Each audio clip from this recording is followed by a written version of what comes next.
Hello and welcome to another episode of Locked On Wolves. Rudy Gobert is your four-time NBA Defensive Player of the Year.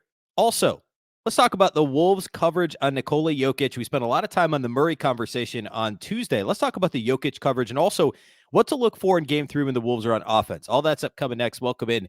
You are Locked On Wolves.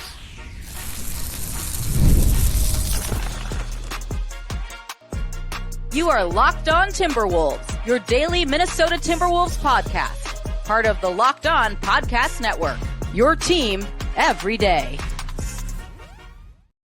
Hello and welcome to the Locked On Wolves podcast, part of the Locked On Podcast Network, your team every day. My name is Ben Beecken. I'm the host of Locked On Wolves. Today's episode is brought to you by FanDuel. Make every moment more. Right now, new customers get $150 in bonus bets with any winning $5 bet. That's $150 with any winning $5 bet. Visit FanDuel.com/lockedon to get started.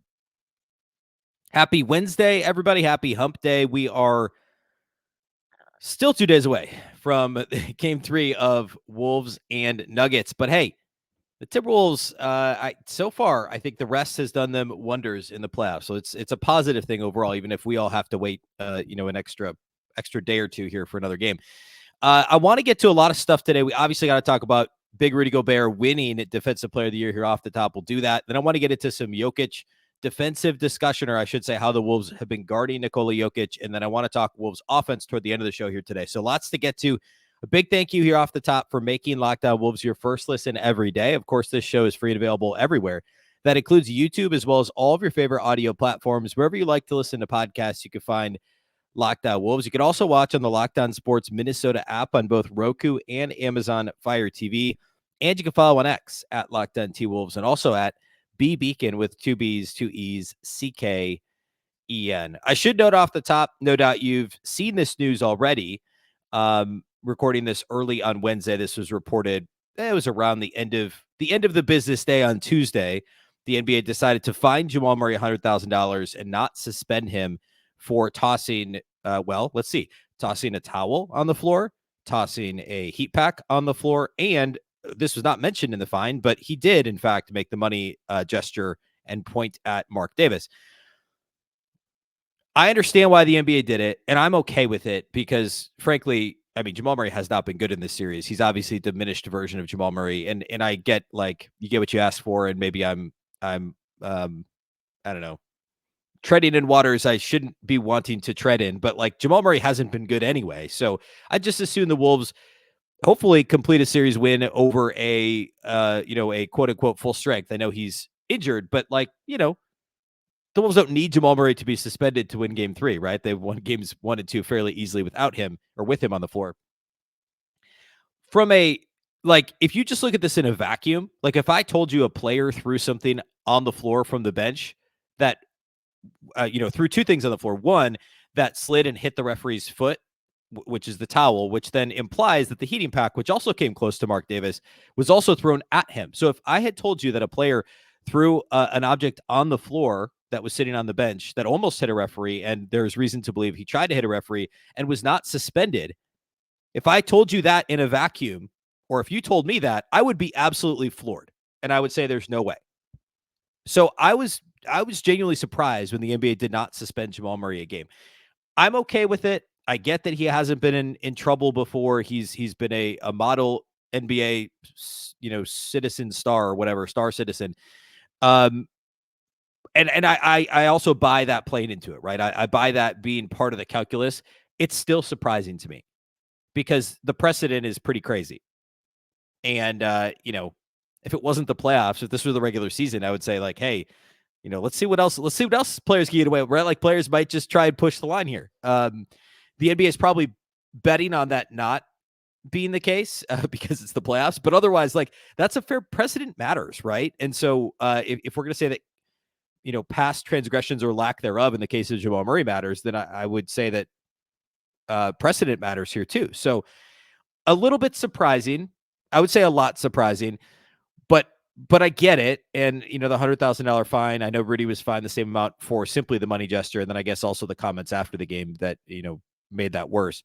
But it's a little bonkers. I'm okay with it just because I think beating a full strength Nuggets team will be more satisfied. So Jamal Murray not played or will play on Friday, I should say, but he is $100,000 lighter in the wallet, which of course for a guy making, what's he making? 30 million. It's not a whole lot of money for him, but that's all right. Okay. Rudy Gobert. Rudy wins Defensive Player of the Year. That was announced prior to Tuesday night's playoff games, and it was not a surprise. The voting was, I think he had like 79 of 99 first place votes or something like that. Pretty easy selection for Defensive Player of the Year. Wembanyama getting second in the voting, and all that actually made sense. I thought, other than some of the weird, like Domantas Sabonis getting a third place vote, like what are we doing with that? There's some weird ones in there. Herb Jones was, I think, fifth. So look, Rudy should have won it. That's pretty obvious. We've talked before on the show about his value to the defense. And of course, the Wolves played a slightly different brand of defense without him in game 2. But Rudy is the tone setter. And Chris Finch said as much after the game, that Rudy is the one that cemented this culture. Like the coaches could talk about it however they want. And well, the Wolves were a solid defensive team 2 years ago, pre-Rudy Gobert, the Vando, Patrick Beverley team. Malik Beasley, D'Lo on that team. Those are actually a good defensive team that year. They were above middle of the pack. They were like 12th or 13th in the league in defense.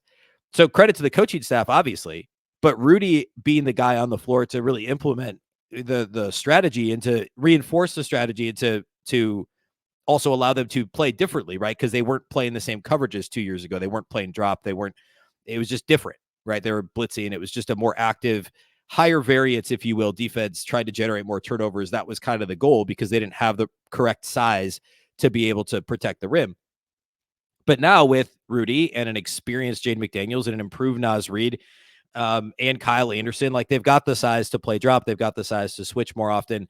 And that's exactly what they're doing. So all that to say, well-deserved. I'm going to cite a couple of stats quick that our buddy Jack Borman over at Kanasupis had in his write-up just to kind of back this up. So Jack pulled these and has them all in one place. So I'm just going to read it back. Jack does a great job. Of course, by the way, quick plug for the postcast. He's on the postcast, certainly for the away games. He might be at the arena covering for Kanasupis Friday. So I'm not sure if he'll be on Friday's postcast with Luke Inman or not. But Jack does a lot of the postcasts. He's also in the Minnesota basketball party. The Wednesday show you'll find right here on this feed. It's actually the next episode in your feed. If it's not posted yet, it'll be posted around 4:30 Central this afternoon. I'll be on the basketball party today. It's myself. It's Jack Borman, hosted by Sam Ekstrom. And then it's also got Reggie Wilson from Care 11 and Ron Johnson for the Ron Johnson Show. So anyway, our friend Jack over at Kanasupis, he has these stats listed. Rudy Gobert, opponent free throw rate drops by 5.8% with Rudy on the floor. Opponent shooting percentage drops by 5.8%, which is 95th percentile with Rudy on the floor. The rate at which opponents attempt shots at the rim drops by 5.5%. That's 98th percentile. Minnesota's defensive rebound rate improves by 2.1% with him on the floor. Opponents score 3.5 fewer points per 100 half-court possessions, which is 79th percentile with Rudy on the floor. Opponent 2-point field goal percentage falls from 53 to 49% with him on the floor.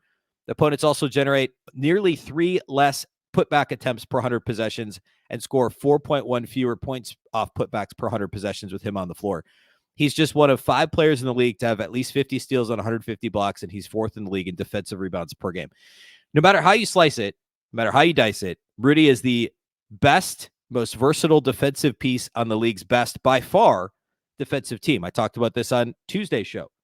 The Timberwolves defense has the second greatest points per 100 possession gap between number 1 and number 2 in the league of any team in the last 20 years. Only the Spurs of 2015-16 have a greater margin there. And the only other teams above 2, the Wolves finished at, I think, 2.6 or 2.7.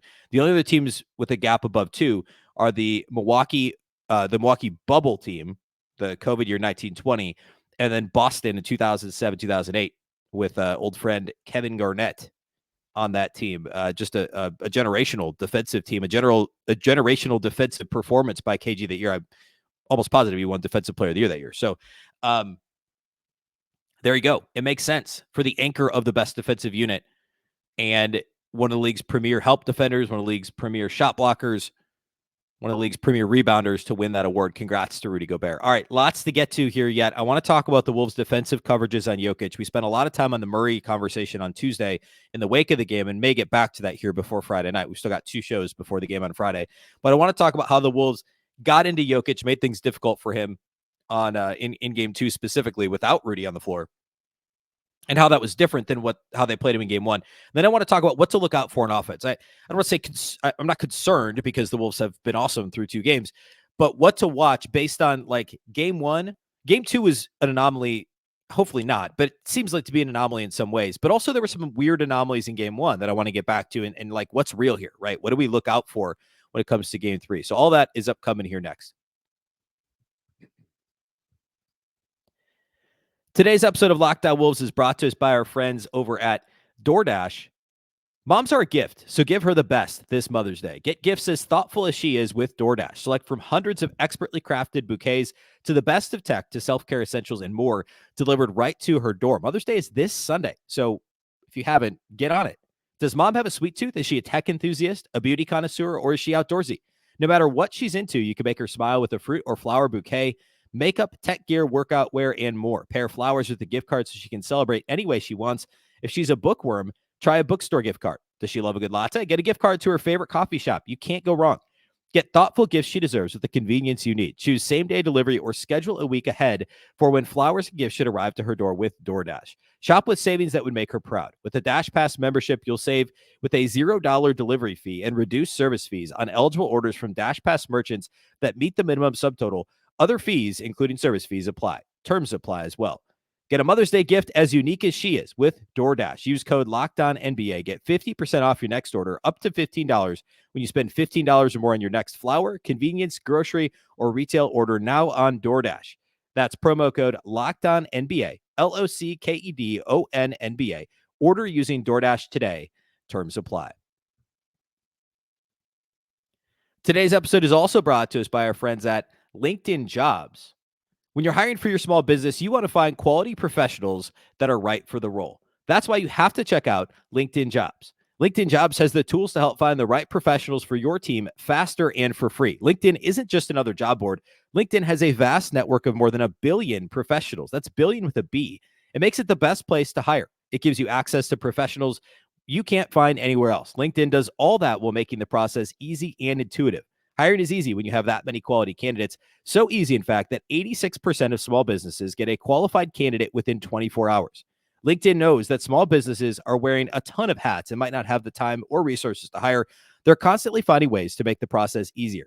They even just launched a feature that helps you write job descriptions, making the process even easier and quicker.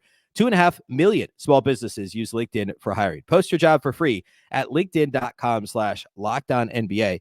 That's linkedin.com/LockedOnNBA to post your job for free.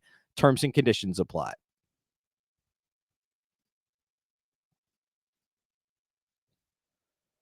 Do you watch Fox Sports or ESPN on your TV all day?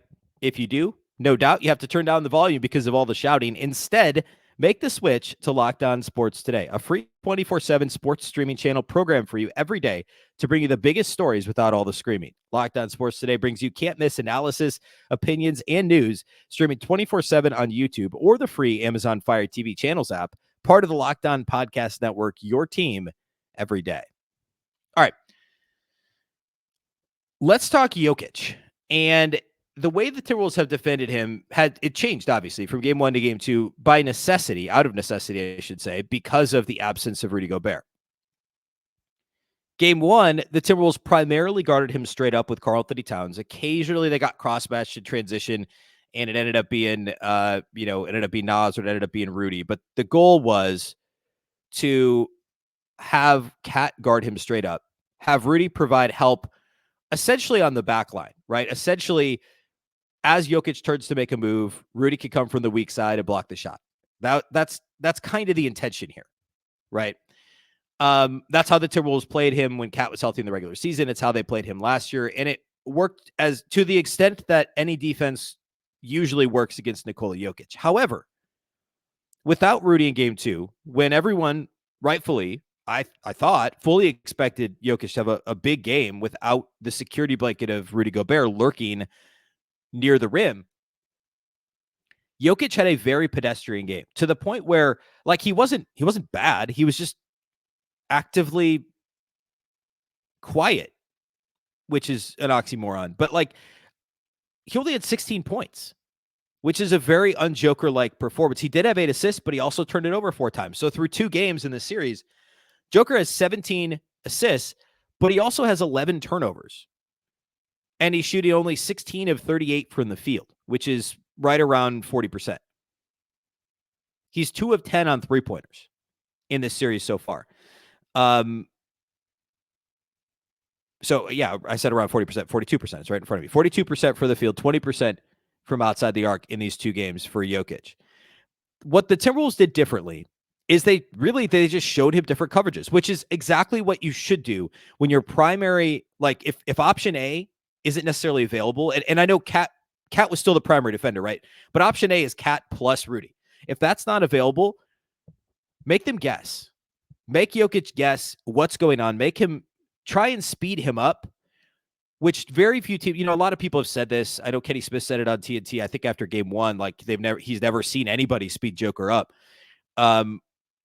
It's not just that, but it's also making him question, like, what coverage are they playing? Just that split second for a guy who sees the floor so well and could calculate. It's almost like, remember when Ricky Rubio was drafted, everybody talked about how he could see the plays before they happen, right? Like the timing, the spacing, the angles. And Joker has that times a billion, really. And yet the Wolves are making him stop for just a split second and think like, okay, what are they doing here? Sometimes they just played him straight up and Cat didn't get any help. Occasionally they'd bring traps. They would bring a second guy. They would double him. Sometimes they just, they had Ant dig down from the perimeter. They had, I think Alexander Walker, like they essentially just had, it's like a fake trap, right? A dig. So when a perimeter player comes down, it's almost like a stunt on a perimeter shooter, but it's a guy in the post, right? He digs at the ball, recovers to get back to the potential shooter on the perimeter, his primary offensive player he's guarding. So it was just not always doing the same thing. Sometimes the help would come from where you wouldn't expect it to.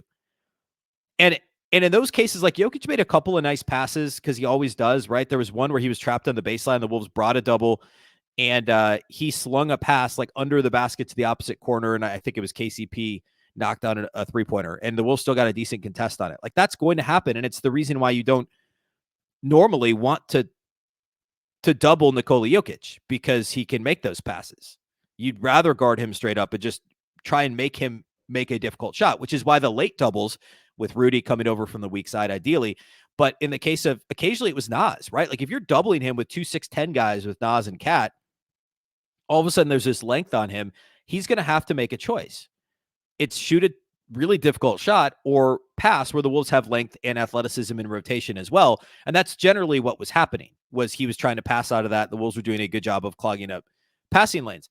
Related to that, pick and roll coverage for Minnesota. I thought this was genius. The Timberwolves do all different sorts of things. And this is we've talked about this before. I don't want to go too off on this tangent, but Rudy and Utah played only drop coverage, right? The Timberwolves almost exclusively pre-Rudy, post Ryan Saunders, under Chris Finch, played almost exclusively like a high wall blitzing coverage on the perimeter. They were trying to put 2 on the ball almost all the time. And then it was reliant on defense on the back line and Xing out on the perimeter to contest shots and good eventually over the course of time in that, what was it, the 21-22 season? Good defenses could break that. Or excuse me, good offenses, well-coached teams could throw that skip pass to the corner and get a wide open 3, or just crisp ball movement could beat that, right? It worked against bad teams in the regular season, but against good teams and in the playoffs, and as the season wore on, the defense wasn't as effective because you can beat it with solid offense. What the Wolves are doing now, if you're playing to this level, you can't beat it unless you make impossible shots. So what the Wolves are doing now is they're briefly putting 2 on the ball and pick and roll instead of straight switching or instead of just playing straight drop. It's almost like a drop. But what they're doing is there's good examples of Nas doing this. Really, whoever the big was that was being put in the action would act as though he was dropping. Well, actually, no. He would play up initially, act as though they're putting 2 on the ball, and then it looks like he's dropping, but instead of just fully dropping, they're going right back to the roller. They're recovering and rotating right back to the roller. And so what you got a couple of times was there was one just straight steal Nas had on this particular play. There was another where they got a deflection. And it's like a hybrid pick and roll coverage that the Nuggets have not figured out how to beat. Very impressive. And it takes activity. It takes communication. Everybody's got to be on the same page. It's basically a stay home, rotate back to the roller type of coverage. So you're faking two on the ball, or you're putting two on the ball briefly so you can't come off the screen and shoot it. And then you're quick dropping back to the roller, not just into the space, but essentially not just tagging the roller, but dropping back and covering the roller and trying to take away that basket cut. And it's worked really well. And I would expect the Wolves to keep doing that, although probably still mixing up coverage. And that's the beauty of this Timberwolves defense is they're so versatile and they have so much length and athleticism. They can play all these different coverages. One last thing real quick on the defense. Well, actually, no, we'll do that next. And then I'll transition a couple quick offensive things. I have less to say on that anyway. So we'll get to all that here next. Today's episode of Locked On Wolves is brought to us by our friends at Monopoly Go. All right, game off. We got to pause here to talk more about Monopoly Go. I know what you're saying. Flag on the play. You already talked about that, but there's so much good stuff in this game. In Monopoly Go, you can team up with friends for timed tournaments where you work together to build up each other's boards. The more you win together, the more awesome prizes you unlock. And there's so much to get. Unique stickers you can trade with friends to complete albums for big prizes. Cool new playing pieces to travel the boards with. Hilarious emojis for taunting friends when you smash their buildings or heist their vaults. Plus, Monopoly Go feels new and exciting every day with constantly changing tournaments and challenges. A ton include their own unique mini games like digging for treasure or a robot pachinko machine. And there's always new timed events that help you win big, like massive multipliers for everything you win or rent frenzies. There's always something fun to discover in Monopoly Go. So get off the bench. You go download it now free on Google Play or the App Store. Game on.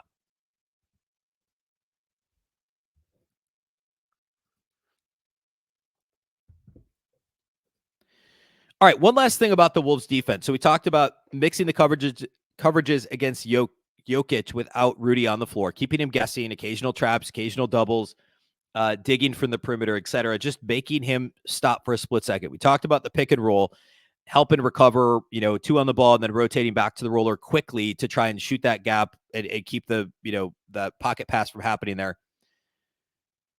The last thing would be the off-ball screen navigation. And I talk a lot, and generally we talk a lot in Wolves, Wolves coverage, Wolves fandom.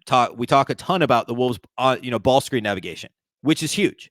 And coming into the year, last offseason, I talked a ton about how the Timberwolves had guys who are awesome at it. Jaden McDaniels was the very best in the league last season, and I would imagine is right there this year too. Nickeil Alexander-Walker, one of the best in the league. They acquired guys in the offseason. Troy Brown Jr. was good at it. They had guys that were theoretically good at getting through screens. Not theoretically, they were factually good at getting through ball screens. But the off-ball screen navigation is something that gets lost very easily. And it's something that like Mike Conley's really good at too. And this is one of the areas, there's a billion areas that Mike Conley's an upgrade over D'Angelo Russell. But one of the areas that I knew immediately would be a massive advantage of Conley over D'Angelo Russell a year plus ago is we talked about the want to on ball screens, but the off-ball screen navigation. A guy like Conley, Nickeil Alexander-Walker is amazing at it, just getting skinny and getting through screens. Now, McDaniels occasionally will get called for a foul trying to get through screens. A lot of times those are ball screens. But if you go back and watch anything from game 2 and watch off the ball as the Nuggets are trying to run, because they run beautiful half-court sets. And that's what, side note, that's what's making this even more impressive. I know it's the Nuggets, and you could just say that. It's like, oh, they're the defending champs. This is really impressive. But just look at the offenses that Denver's running versus Phoenix. Phoenix basically runs just iso ball and high pick and rolls. That's it. Not that hard to cover if you've got the personnel, which the Wolves do. And as it turns out, it worked out great for Minnesota. Denver does a bunch of the off-ball stuff. It's not exactly like Golden State in their heyday in terms of what they're trying to get out of it, but they're running all this stuff off ball to try and get to free guys up, right? To try and free up Jamal Murray, to try and free up Michael Porter Jr. to a lesser extent, to try and get Jokic to where they want Jokic on the floor, where he's harder to double.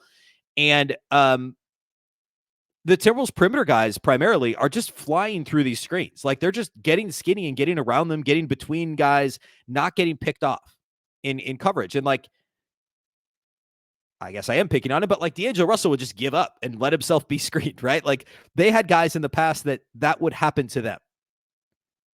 Malik Beasley, like they had guys that just wouldn't be able to get through screens. This group, this personnel group, none of these guys are going to let themselves get picked off by a screen. They're going to fight through it. And if they get called for a foul, they get called for a foul. But they're going to be aggressive in getting around screens. And that's been extremely impressive, especially Alexander Walker, Jaden McDaniels, all the point guards, Conley, Monte Morris, Jordan McLaughlin's this way. Everybody has been incredible, Anthony Edwards, at getting through screens. Off the ball. That's big. When you're in a playoff series, every half-court possession matters. And these three-point shots, Denver doesn't shoot a ton of them. They were last in the league in terms of volume in the regular season. But it matters when you're talking about games that are generally lower scoring and there's less free throw attempts in the playoffs. These half-court possessions really, really matter. And to be able to get a hand in the face of a three-point shooter versus just a soft contest or a weak closeout because you're not getting through a screen, that matters quite a bit. All right, I want to close quickly with some Wolves offense stuff. The Wolves in game 2, I thought, did a really good job of taking what the defense was giving them. Ant and Cat each had 27, balanced attack. Naz had moments. Nickeil Alexander-Walker had moments. Naz was like the only guy that could make threes in this game for Minnesota. One of my takeaways from this was the Wolves did a good job of taking what the Nuggets gave them. However, if they just made open shots, they would have won by even more points. And I said this in game 1. They should have been up by more at halftime. They haven't shot the ball well from the perimeter in this series. Minnesota hasn't. And in the first game, it was a volume. They didn't shoot enough, just period. They only shot 27 threes. They were 11 at 27, which is fine, but the volume was too low. In game 2, the volume was better. They shot 33, but they only made 13. So I guess still percentage-wise, they still got up to about 40%. But guys that you'd expect to make more threes aren't necessarily, and there's more shots there for the taking. Ultimately, Alexander Walker was 4 of 7, but game 1, he was 1 of 5. Like, he missed a couple open shots early in that game. I felt the same way about game 2. I know that the percentage is fine and the volume is better, but they left some open jumpers on the table, or I should say, well, yeah, I mean, open shots they should have made on the table. So continue to take what the defense gives them is really important. Remember, in game 1, the Timberwolves were out free throwed and out three-point shot. This is a team that is a good three-point shooting team overall in Denver, but doesn't shoot a ton of them. The Wolves need to continually increase that three-point volume. Going from 27 attempts to 33 from game 1 to game 2 is great. I'd love to see it between 35 and 40. They just need to shoot more threes. The volume needs to continue to increase. Remember, game 1, they outshot Denver on two-point shots by a ton. That was the biggest difference in a game that they ended up winning by, they win by 7. And Denver's one of the better two-point shooting teams in the entire league. And Minnesota usually doesn't shoot all that many twos, right? It's threes, it's free throws, and I guess at the rim, but less mid-range. Minnesota dominated the mid-range in game 1. I was concerned about that, and if they could replicate it in game 2. Thankfully, they shot more threes. They did get to the line a little bit more, and the defense is what won them game 2. I worry about some of the worries, maybe a strong word, because they've looked great so far. But if there's if there's something to be concerned about from the Wolves offensively in game 3, it's that I don't know that they've ever really found a rhythm in this series. They've just keyed off of how good their defense has been, and Ant made a ton of tough shots in game 1. So while the offense has been really efficient, and I think has been the best offense in the playoffs so far, the best effective field goal percentage, I'm not trying to rain on the parade here. I'm just saying that there is going to be a bit of variance coming back the other direction, a bit of a law of averages if the Wolves continue to shoot a lot of mid-range jumpers. Again, game 2 was a step in the right direction. I just still think they left some buckets on the table, got a little sloppy at times, especially late in the game when they had a lead. But that's something to keep an eye on. I do think that the Wolves have, I know it's weird saying this when they're the number 1 offense through 6 playoff games, and in the regular season, they were middle of the pack offense. There is another gear for this offense that isn't so reliant on game 1 Ant hero ball or, game 2, key the defense key and everything else the Wolves are doing, which obviously is huge for the league's best defensive team. But all that to say, shot selection is going to be important to watch. And again, on the glass as well. Denver had 18 offensive rebounds in the second game. A lot of that was because of all the blocked shots. They missed a ton of shots, or a lot available. The percentage wasn't that crazy, but Minnesota has to keep Aaron Gordon off the glass. That's going to hurt them at some point in this series. I'm a little bit worried about that. Anyway, all right. We'll be back tomorrow. Game's not till Friday night. We've got 2 more shows before Wolves Denver on Friday night. A reminder, the Minnesota basketball party is going to be your next episode in the Locked On Wolves feed. You can watch it over at Locked On Sports Minnesota on YouTube. We're actually doing it live on Wednesday morning. And then you can, if you want to watch on YouTube, you can get it there. Otherwise, the audio will be only in the Locked On Wolves feed, which you can, of course, find wherever you listen to podcasts. That'll post there late afternoon here today. And then tomorrow morning, I'll be back with another regular episode of Locked On Wolves. A big thank you for making Locked On Wolves your first listen every day. Of course, this show is free and available everywhere. That includes YouTube as well as all of your favorite audio platforms. Wherever you listen to podcasts, you can find Locked On Wolves. You can also watch on the Locked On Sports Minnesota app on both Roku and Amazon Fire TV. And you can follow on X at Locked On T Wolves and also at Beecken with 2 B's, 2 E's, CK. And a reminder that Locked On has launched the first ever national sports 24/7 streaming channel on YouTube. And it's now also available on Amazon Fire TV and the free Fire TV channels app. Locked On Sports Today is here for you 24/7, covering the top sports stories of the day with the local experts of Locked On, plus our national shows covering every league. Find Locked On Sports Today now available on the free Fire TV channels app. The Locked On Wolves podcast is part of the Locked On Podcast Network. Remember, the Locked On Network is your local experts on all the biggest stories. Once again, I'm Ben Beecken. This is the Locked On Wolves podcast, and we'll catch you next time.